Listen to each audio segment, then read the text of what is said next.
오늘 저는 가정의 달을 맞이해서 신명기 5장 16절의 말씀을 가지고 부모를 공경하는 자의 축복이란 제목으로 은혜의 말씀을 나누고자 합니다. 우리나라는 부모에 대한 효를 강조하는 나라이죠. 나를 낳아주시고 또한 길러주신 부모님의 희생과 사랑을 절대 잊지 말고 늘 기억하면서 잘 섬기라는 의미가 있습니다. 하나님께서는 당신의 계명을 통해서 택함받은 이스라엘 백성들이 살아성전에 부모님을 잘 섬기고 공경하면, 또 부모님의 마음을 기쁘게 하고 즐겁게 해드리면 그의 모든 삶 가운데 형통의 복과 장대의 복과 장수의 복을 주시겠다고 약속하셨어요. 그만큼 부모 공경에는 하나님의 축복이 보장되어 있다라는 것을 말씀하신 것입니다.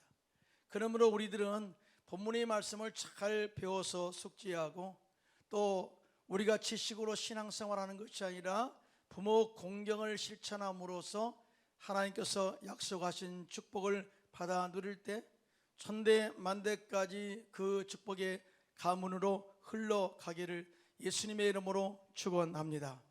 크게 아멘 하실까요? 자, 그러면 우리는 어떻게 부모님을 공경해야 할까요? 첫째로 부모님을 가볍게 여기지 말고 존중하는 것이 부모를 공경하는 것이다 라고 가르쳐요. 오늘 성경에 보면은 하나님께서 출애굽한 이스라엘 백성들을 가나안 땅으로 인도하는 과정에서 하나님께서는 지도자 모세를 호렙산으로 부르십니다. 그리고 하나님께서는 이스라엘 백성들이 가나안 땅에 들어가 크게 번성할 축복을 받게 될 것이다 라고 말씀하시면서 그에 따른 하나님과의 언약을 체결하게 하셔요. 그러면서 그들이 그 언약의 복을 받기 위해서는 하나님 앞에 꼭 지켜야 할 10가지의 계명이 있음을 그들에게 말씀해 주세요. 자, 이 10계명, 10가지 계명 가운데 1계명에서 4계명까지는 하나님을 사랑하고 그 말씀을 청종하고 그 말씀을 다 지켜 행하라는 계명이에요. 뿐만 아니라 5계명에서 10계명까지는 내 이웃을 사랑하는 계명으로서 정말 이웃과의 원수 만들지 말고 이웃 것을 탐하지 말고 이웃과 더불어 행복한 삶을 살라고 하는 계명을 그들 가운데 주셨어요. 그런데 이 이웃 사랑의 계명 중에 첫째 되는 계명이 5계명인데, 오늘 본문의 말씀 신명기 5장 16절 말씀입니다. 함께 합독하겠습니다. 시작. 너는 내 하나님 야훼께서 명령한 대로 내 부모를 공경하라. 그리하면 내 하나님 야훼가 내게 준 땅에서 내 생명이 길고 복을 누리리라. 이렇게 말씀을 하셨어요. 여기서 우리가 중요하게 이 말씀을 받아들일 것은, 먼저 부모 공경이라는 것은 하나님의 명령이다 라고 이렇게 말씀을 하고 있어요. 이 말씀의 의미는 하나님의 명령에는 우리가 무조건 순종하고 복종하고 따라야 한다고 하는 하나님의 요구가 이 속에 포함되어 있는 것을 보게 됩니다. 다시 말하면 나의 생각이 지혜롭다 하여서 나의 지식이나 경험이나 나의 재량의 선택으로 하나님의 명령, 이 부모를 공경하는 것을 거부할 수 있는 권한이 우리에게는 없다는 것을 말씀을 하고 있어요. 한마디로 말하면 부모님을 공경하는 것은 하나님의 명령이기 때문에 무조건 따라야 한다고 하는 하나님의 메시지가, 의도와 뜻이 이 말씀 속에 포함되어 있어요. 왜 그렇게 부모를 공경하라고 명령을 하셨느냐?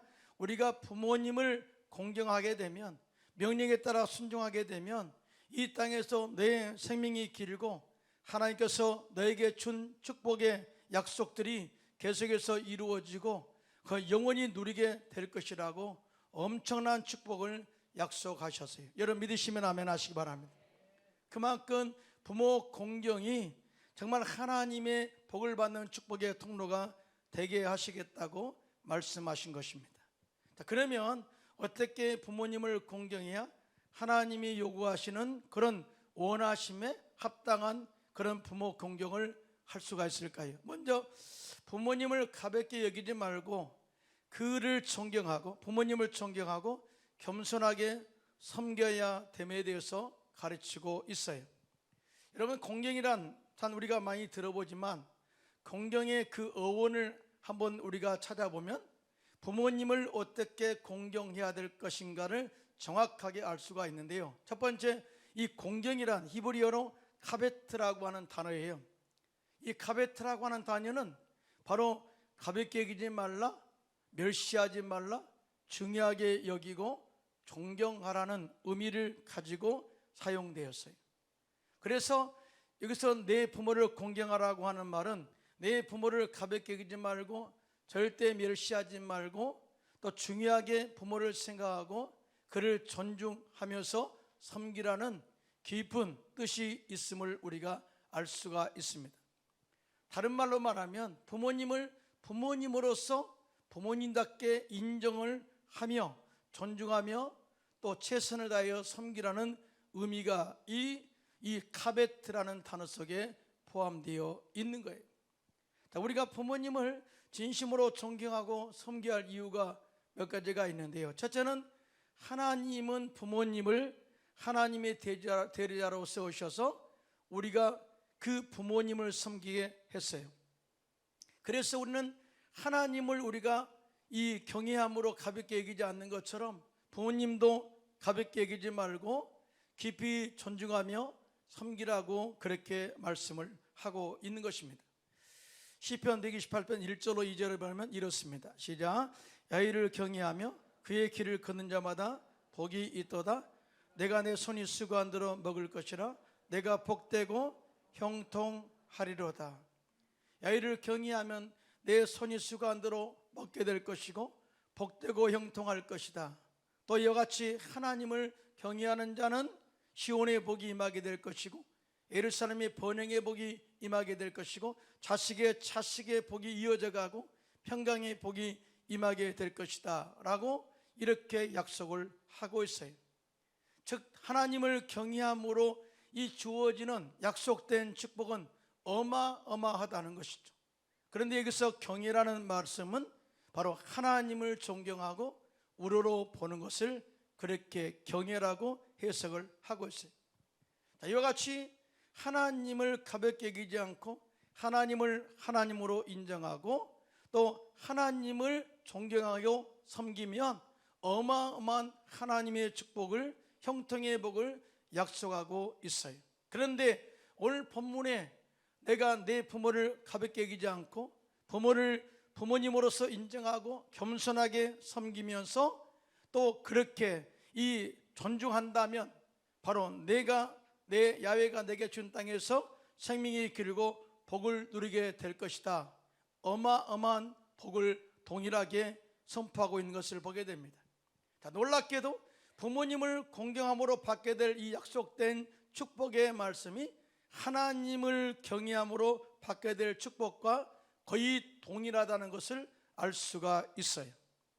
그만큼 이 하나님의 대리자로 부모님을 우리에게 보내주셔서 부모를 섬기는 것은 곧 하나님을 섬기는 것으로서 그렇게 하나님이 인정하면서 하나님을 경외하는 축복과 동일하게 부모님을 공경하는 자에게 축복을 약속하고 있다는 사실을 우리가 알 수가 있습니다.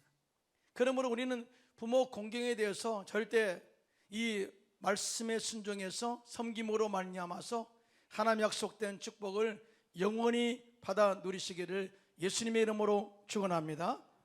크게 아멘 하실까요? 어떤 사람들은 부모님을 가볍게 여기고 존경하지 않으면서도 하나님을 경외하고 사랑한다고 말하는 사람들이 있는데요, 이러한 사람의 신앙은요 하나님께서 인정하지 않아요. 또한 하나님께 인정받을 수가 없어요. 즉 눈에 보이는 부모님을 사랑하지 않고 보이지 않는 하나님을 사랑한다고 그렇게 말할 수 없다 그 말이죠.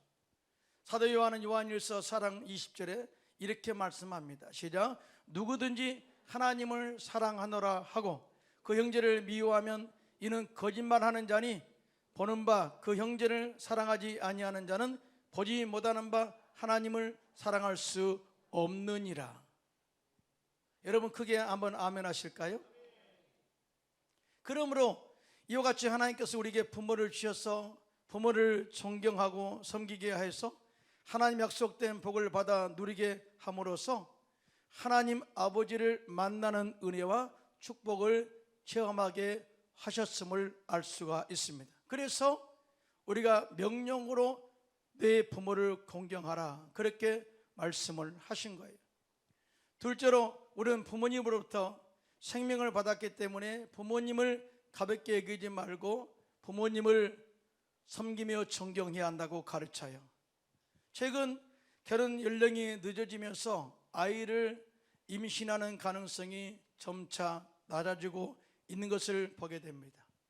그래서 어떤 신혼부부는 아이를 갖기 위해서 인공수정을 시도하기도 하고요, 그래도 임신이 안 되면 난자와 정자를 채취해서 시험관 아기를 갖게 되는 경우도 있습니다. 그만큼 한 생명이 잉태하여 이 세상에 탄생한다는 것은 쉬운 일이 아니라는 것이죠. 한 생명이 태어나 이 땅에 세워지기 위해서 얼마나 많은 부모가 고생하고 희생하고 헌신하고 노력하고 있는가를 알아야 한다는 것을 우리가 이런 모든 과정을 통해서 우리가 추측해 볼 수가 있어요. 그런데 놀랍게도 생명에 추구한다 되신 하나님께서 우리를 이 세상에 태어나게 하실 때 우리 부모님을 통해서 이 땅에 태어나게 하셨다는 것은 축복 중에 축복이요, 은혜 중에 은혜인 줄로 믿습니다. 크게 한번 아멘 하실까요? 가끔 이제 이런 질문을 하죠. 딸이나 아들이 그렇게 만약에 아빠와 엄마가 만나지 않았다면 상상이 갑니까? 만약에 아빠와 엄마가 만나지 않았다면 그럼 뭐라고 답이 나오죠? 그러면 너는 없다. 너는 없는 거예요. 다시 말해서 우리 부모 아빠가 엄마가 사랑함으로 말미암아서 내가 탄생된 거예요. 하나님이 생명의 주관자 되신 하나님이 우리 부모를 통해서 우리가 세상에 태어나게 하셨어요. 자, 그러므로 우리는 우리에게 생명을 주신 하나님과 부모님께 늘 감사하고 또 겸손하게 존경해야 될 줄로 믿습니다. 크게 아멘 하실까요? 세 번째로 부모님은 우리를 사랑으로 살피시고 사랑으로 양육해 주신 양육자가 되시기 때문에 부모님을 절대 가볍게 여기지 말고 부모님을 존경해야 한다고 가르치고 있어요. 자, 우리는 부모님의 사랑과 보살핌과 도움으로 이렇게 태어나서 양육받고 성장했습니다. 자, 우리 혼자 스스로 이 잘한 사람은 아무도 없죠. 우리가 어렸을 때 어머니의 마음의 노래를 그렇게 노래를 한 적이 있죠. 그 가사에 어떤 내용이 나옵니까? 진자리 마른 자리 갈아 넣으시고 손발이 다 닳도록 고생하셨네 라고 하는 이 단어, 이 가사가 올 때는 찡하게 우리의 코를 좀 이렇게 울리기도 하고요, 눈물이 나기도 하죠. 또 어머님은 가끔 음식을 나누실 때 나는 생선의 머리가 고소하고 좋아 그러면서 그 생선을 이렇게 잡수시면서 생선의 가운데 또 막은 자식에게 양보하는 그런 이 사랑도 베풀죠. 뿐만 아니라 우리가 아플 때 병원비를 아끼지 아니하시고 건강하도록 양육해서 지금까지 우리가 건강한 모습으로 이 세상에서 살게 하셨어요. 사실은 저는요, 이 어렸을 때 별명이 뭔지 아세요? 600원짜리였어요. 제가 어렸을 때 죽었대요. 거의 죽었는데 우리 아버지가 실적으로 의사를 부르는데 의사가 이 주사를 놓는데 약값이 600원이었대요. 600원. 당시 600원이 엄청난 돈이었겠죠? 엄청난 돈이었는데 우리 아버지는 나를 살리기 위해서 600원짜리 주사를 허락한 거예요. 그래서 내가 현재 이렇게 살아있어 여러분 앞에 설교를 하고 있는 거예요. 말씀을 나누고 있는 거예요. 할렐루야. 만약에 우리 아버지가 600원을 아꼈다면 나는 죽었을지도 몰라요. 그만큼 우리 아버지의 물질의 희생을 통해서 내가 이렇게 건강하게 생존하고 있다는 사실을 우리가 절대 부인할 수 없다, 그 말이죠. 저뿐일까요? 여러분들 똑같죠? 자, 우리는 공부는 우리 돈으로 했나요? 아이를 낳고 양육하고 공부시키는데, 바로 결혼시키는 데까지 약 3억이 들어간다고 하죠. 3억은 그냥 어디서 갑자기 날아왔나요? 우리 부모가 먹지 않고 입지 않고 정말 많은 돈을 벌어서 자녀 양육하는 데 3억을 투자했어요. 보이지는 않지만 그렇게 엄청난 그런 물질을 투자해서 우리를 가르쳤어요. 만약에 어떤 자녀가 나는 이제 유학을 가겠습니다, 그러면 미국 가면 집 팔아야 되고요, 실적으로 이 모든 이 재산을 다 투자해도 이 자녀 양육에는 부족함이 없도록 채원다 할지라도 자녀들은 항상 불만이 많죠. 유학까지 보내면 이 모든 양육비가 상상을 초월하겠죠. 그런데 우리 부모님은 우리가 공부하고 지적으로 성장하는데 절대 아끼지 않았고요, 우리를 위해서 투자하신 부모님의 은혜와 도우심이 얼마나 큰지 몰라요. 그래서 하나님은 또한 우리에게 부모를 공경하라고 하는 것은 이 우리를 양육하고 우리에게 투자한 이 모든 은혜를 잊지 말고 감사하고 존경해라는 의미로 부모를 공경하라고 그렇게 가르친 줄로 믿습니다. 자, 크게 아멘 할까요? 자, 네 번째, 우리들은 부모님으로부터 영적 유산을 물려받았기 때문에 부모님을 가볍게 여기지 말고 부모님을 존경해야 되죠. 자, 저는 이제 믿음의 1세대입니다. 내가 예수를 믿어서 하나님의 자녀가 되고 이제 믿음의 가문을 세워서 이제 다음 세대 내 딸, 그 다음에 다음 손녀가 이제 예수를 믿어 열심히 교회 다니고 또 교회에서 더 봉사하고 있어요. 이것이 바로 세대에서 세대로 그 믿음의 유산이 물려가게 된 거예요. 사실은 우리가 그런데 더 축복받은 사람은 뭐예요? 내 할머니나 할아버지 때에 예수를 믿어서 그 대를 이어서 우리 부모님이 받았고요, 그 다음에 내가 받고 내 자녀가 만약 예수를 믿어 그 축복의 유산이 물려간다면 그 가문은 더욱더 축복된 가문이 된 줄로 믿습니다. 크게 하면 할까요? 믿음의 조상 아브라함은 선택적 은혜를 받은 사람이에요. 그가 갈대아 우리에 있을 때, 미래의 희망이 없을 때, 그의 아버지 테라는 우상 장소로서 미래가 보이지 않을 때 아브라함을 부르세요. 그리고 내가 너를 크게 번성하고 모든 축복의 통로가 되게 할 것이다, 너로 인해서 모든 민족이 복을 받게 될 것이다 라고 그렇게 부르실 때 아브라함이 하나님을 신뢰하고 갈 바를 알지 못하고 하나님을 신뢰함으로 순종해서 떠났어요. 그리고 끝까지 그는 하나님을 경외함으로 하나님께서 창대하게 하시겠다는 그 약속된 축복을 받아 누리게 됩니다. 그런데 아브라함은 그 약속된 축복을 자기가 잘 보존했다가 그의 아들 이삭에게 그대로 영적인 유산도 물려줍니다. 또 이삭 역시 하나님을 잘 경외하고 그 말씀을 순종함으로 말미암아 또한 아브라함의 아브라함 아버지 아브라함을 이 말씀을 잘 듣고 순종함으로 말미암아 그의 가문에 하나님의 큰 복이 넘쳐나게 돼요. 또한 이삭은 그 축복의 유산을 야곱에게 물려주었고요, 야곱은 요셉에게 물려주었고 그 축복은 이스라엘 12지파에게 흐르게 된 것을 보게 됩니다. 한 골짜기에서, 한 높은 산에서 흘러내리는 물이 바로 이 모든 사방으로 흩어져 갈 때 더 큰 강을 이루듯이 이 믿음의 유산의 가문은 이렇게 날이 갈수록 번성해 간다는 사실을 역사적 관점에서 우리가 볼 수가 있어요. 그 하나님의 축복이 다윗의 세대를 거쳐 다윗이 하나님을 경외하고 하나님 말씀에 순종하여 지켰을 때 하나님께서 그 가문을 축복하시고 형통케 하셨습니다. 그리고 그 다윗의 가문에서 메시아 즉 예수 그리스도를 탄생하게 하셨다는 사실을 알 수가 있어요.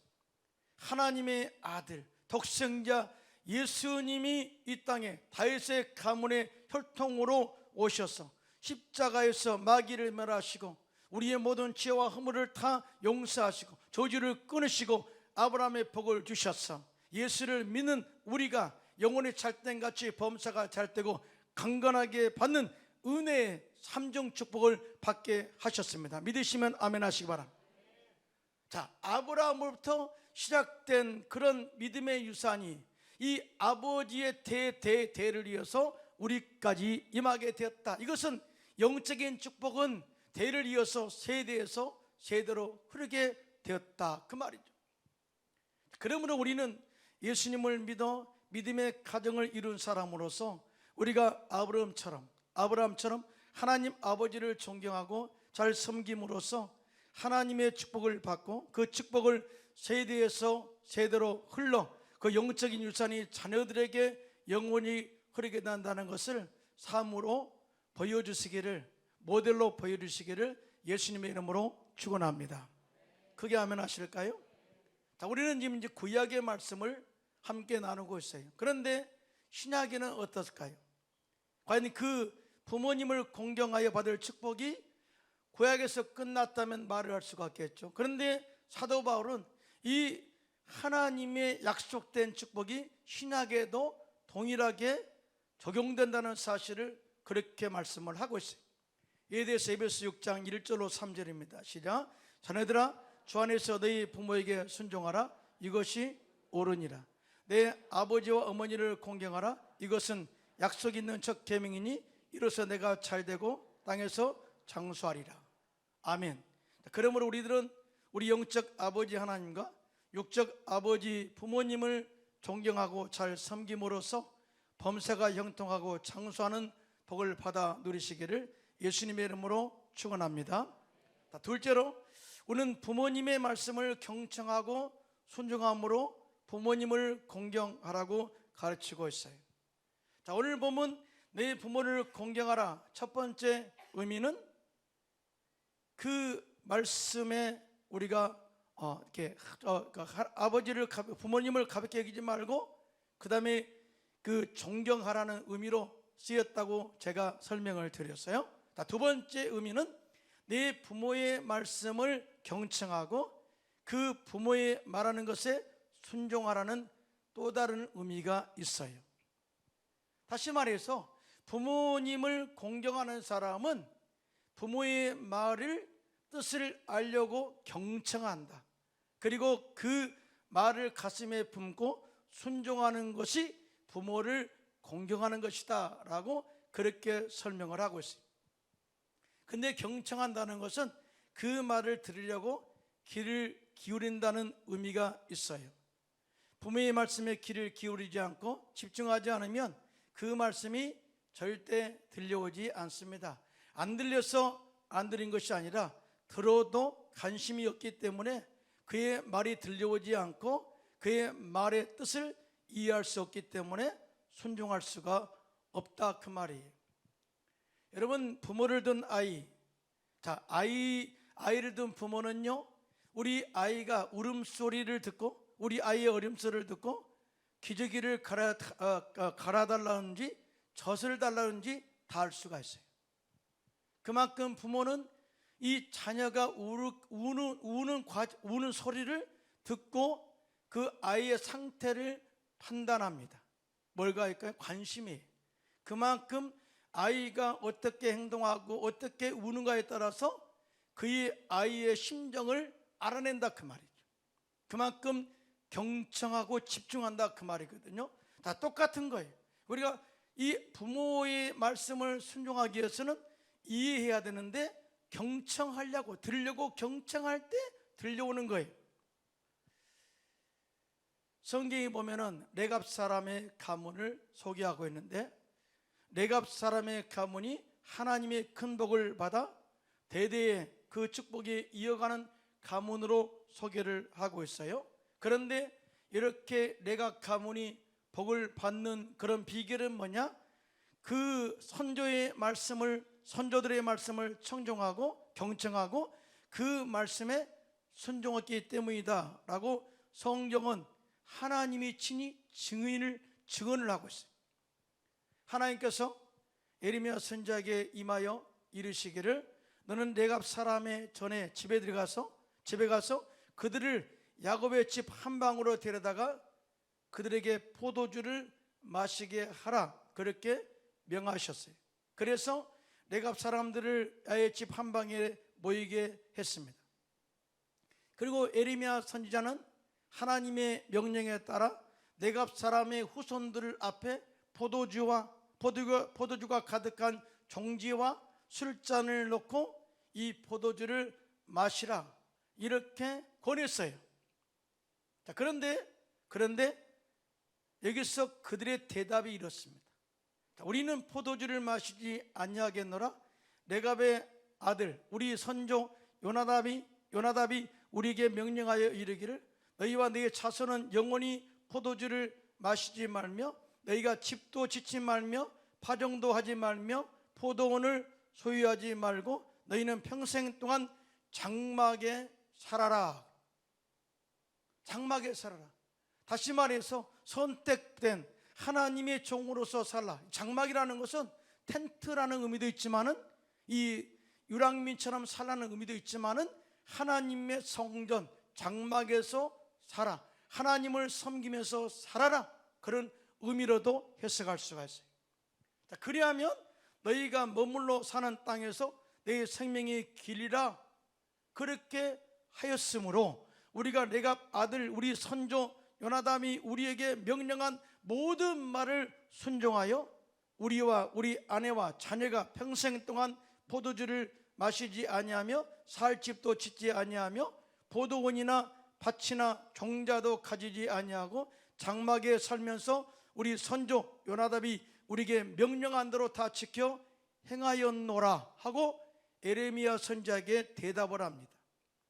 그런데 이 모든 선조가 우리에게 명령한 이 하나님을 섬기는 말씀에 순종해 사는 이 행동을 대를 이어가는데 무려 300여 년 동안 그렇게 그들은 그 말씀을 기억하고 선조들의 가르침에 순종했다는 거예요. 그만큼 그들은 하나님을 경외하였고 하나님 약속의 말씀을 신뢰했다는 것을 증명한 것입니다. 더 나아가 그들의 선조들은 하나님의 말씀을 지켜 행하는 것을 진지하고 성실하게 지켜 행하였고 그의 선조들이 부모의 가르침에 대한 경청과 순종이 세대에서 세대로 전통으로 흐르게 했다는 것을 그들이 삶을 통해서 순종을 통해서 증언을 하고 있어요. 하나님이 레갑 사람들의 가문을 그런 행동을 보고 어떻게 표현했을까요? 여러분, 에레미야 선지자를 불러서 레갑 사람들에게 포도주를 마시게 하라 라고 하는 것은 먹여라 그 말이 아니에요. 그들의 반응을 한번 봐라 그 말이에요. 그들의 반응을 봐라. 세상과 타협하는가? 육적인 욕구를 타협하는가? 아니, 그들이 반응을 보라. 온 세월 동안 한 300년 동안 그들의 선조가 명한 그 명령을 경청하고 지켜 행했는데 한번 그들의 영적인 반응을 봐라. 역시나 그렇게 그들은 선조들의 명령을 따라서 포도주를 마시지 않더라는 거예요. 마치 사드락과 메삭과 아벳느고가 이 왕이 차린 음식으로 더럽히지 않기를 위해서 이 포도주와 그 다음에 모든 음식, 왕이 내린 음식을 거부한 것처럼 그들은 하나님의 말씀을 지켜 행했다. 그래서 그들의 신앙을 칭찬합니다. 봐라. 그런데 너희들은, 이스라엘 백성들은 하나님 말씀을 청종하지 않고 너희 선조들의 말도 청종하지 않고 실적으로 하나님을 거부하며 살았지 않느냐. 그래서 내가 이제 레갑 자손의 가문에 이러한 복을 주겠다고 선포한 말씀이 예레미야서 35장 18절로 19절 말씀 함께 합독합니다. 시작. 예레미야가 레갑 사람의 가문에게 이르되 만군의 야훼 이스라엘 하나님께서 이와 같이 말씀하시기를 내가 너희 선조 요나답의 명령을 순종하여 그의 모든 규례를 지키며 그가 너희에게 명령한 것을 행하였도다. 그러므로 만군의 야훼 이스라엘 하나님께서 이와 같이 말씀하시니라 레갑의 아들 요나답에게서 내 앞에 설 사람이 영원히 끊어지지 아니하리라 하시니라. 할렐루야. 너희 레갑의 아들 요나답이 너에게 명령한 하나님을 섬기는 비결, 또 이런 모든 말씀을 선조들이 행한 그런 것을 전통적으로 지켰으니, 너희들도 그렇게 행했으니 이제 내가 이 가정에 영원히 하나님의 축복이 머무르도록 하겠다라고 그렇게 선포한 것을 보게 됩니다. 뿐만 아니라 하나님을 섬길 수 있는 정말 훌륭한 사람들을 계속 그 가문에 이어가게 하겠다고 그렇게 축복을 약속하셨어요. 사랑하는 성도 여러분, 부모님을 공경하는 일은 다른 일로 대체할 수 없고 다른 것으로 대신할 수 없어요. 다시 말하면 하나님을 섬긴다는 이유로 부모님을 공경하지 않는다는 것은 잘못된 신앙관이라는 사실을 우리에게 가르쳐주고 있습니다. 예수님께서는 마태복음 15장 4절로 6절에 이렇게 말씀합니다. 시작. 하나님이 이르시되 내 부모를 공경하라 하시고 또 아버지나 어머니를 비방하는 자는 반드시 죽임을 당하리라 하셨거늘 너희는 이르되 누구든지 아버지에게나 어머니에게 말하기를 내가 드려 유익하게 할 것이 하나님께 드림이 되었다고 하기만 하면 그 부모를 공경할 것이 없다 하여 너희 전통으로 하나님의 말씀을 폐하는도다 라고 외식하는 바리새인과 이 서기관들을 책망하셨어요. 여러분, 우리가 성경의 말씀을 제대로 알고 이해하고 부모를 섬겨라 그 말이에요. 우리는 절대 하나님을 잘 섬기고 또 헌신하고 봉사합니다, 그래서 내가 부모를 섬기지 못했어요 라고 하는 것은 절대 용납될 수 없다는 거예요. 부모 공경은 부모 공경이고 하나님을 섬기는 것은 하나님을 섬기는 것이고, 오히려 부모 공경하는 것을 하나님을 섬기는 것으로서 인정하게 해주는 예가 더 많아요. 오늘날 시대가 변하면서 우리 지금까지 나를 낳아주시고 기르신 부모님의 은혜와 사랑을 잊어버리고 귀찮게 생각하는 환경이 조정되어 가고 있는 것입니다. 있습니다. 그래서 이 부모님들은 자식들에게 또 부담이 되기 싫어서 아프단 말도 못한다고 그랬죠. 자꾸 아프다고 하면은 요양병원에 보낼까 봐서 아프도 말도 못한대요. 뿐만 아니라 애롭단 말도 못한대요. 더 나아가 돈이 없다고 용돈 달라고 하도 못한대요. 그래서 항상 자식 앞에 서면은 왜 그렇게 작아지는지. 여러분, 참 부모님이 바라는 게 뭘까요? 큰 걸 바랄까요? 제가 부모가 돼 보니까요, 또 자식이 멀리 떨어져 있어 보니까요, 제가 딱 이야기할게요. 바라는 것은 매일마다 전화 한 통화 해주는 거예요. 매일마다. 그런데 뭐 큰 걸 막 요구해서 그런 것이 아니라 나 이렇게 아빠 잘 살고 있어, 오늘 뭐 했어 라고 하는 소소한 일상의 그 이야기들이 부모에게 엄청난 위로가 돼요. 아, 잘 살고 있구나, 이거죠. 뭐 크게 돈 벌었다 그 소리 아닙니다. 아, 내가 짐작 이 몸짱이 되었습니다, 그거 아니에요. 내가 출세해서 TV 나왔습니다, 그런 소식 아니고요. 일상의 삶 속에서 내가 이렇게 살고 있어요 하는 소소한 소식을 전할 때 부모는 참 잘 살고 있구나 하고 안심을 해요. 가끔 가다가 자식들이 전화도 없고 그러면 속으로 이렇게 이완하죠. 무소식이 희소식이다. 그러나 그것은요, 가짜예요. 진짜 소식이 전하는 것이 희소식이에요. 부모에게는 그게 즐거움이에요. 그래서 할 수만 있다면 전화도 자주 들으시고요. 요즘은요, 영상통화도 이 앱을 통해서 공짜로 할 수 있잖아요. 그죠? 얼굴도 좀 보여주시고, 그 다음에 그렇게 정말 보고 싶어하는 손주, 손녀도 얼굴도 좀 보여주시고, 합의, 할미 하고 그렇게 부르게 하시고 하면은요, 우리 부모님들이 깜빡 넘어갑니다. 우리 손주, 손녀가 비타민이라고 하잖아요. 그런데 우리 자녀들은 그 부모의 마음을 모르고 항상 감춰놓고 그렇게 살라고 하는 사람들이 많이 있어요. 그 다음에 적절한 시기에 찾아가서 이제 용돈을 드리시기 바랍니다. 어머니 나 선물 사왔어요. 선물 절대 안 기뻐하세요. 제가 옛날에요, 정말 내가 좀 이렇게 직장 생활해가지고 시골에 내려가면서 내가 진짜 꿀을 구했어. 진짜 꿀을. 그래갖고 갖다 줬거든요. 우리 어머니 시큰둥해. 야, 이런 거 꿀이냐? 그래 돈으로 주시니까요, 입이 쫙 버리시다.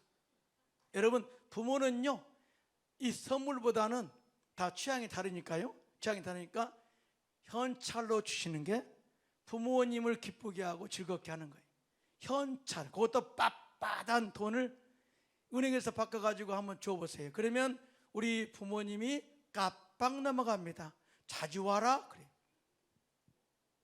어떤 간에 이런 것이 실적으로 우리가 부모를 공경하는 또 다른 표현이다 그 말이죠. 꼭 그렇게 드려라 그 말은 아니겠지만 마음으로 섬겨라 그 말이죠. 그리고 아직 예수를 믿지 않는 부모가 있다면 반드시 찾아가서 예수를 믿어 구원받게 하고 남은 생에는 예수님의 부활 생명과 영생의 소망을 품고 살게 하고요, 부모님을 공경함으로 주어지는 하나님의 약속된 형통의 축복과 장수의 복이 여러분 가문에 영원히 흘러 넘치기를 예수님의 이름으로 축원합니다.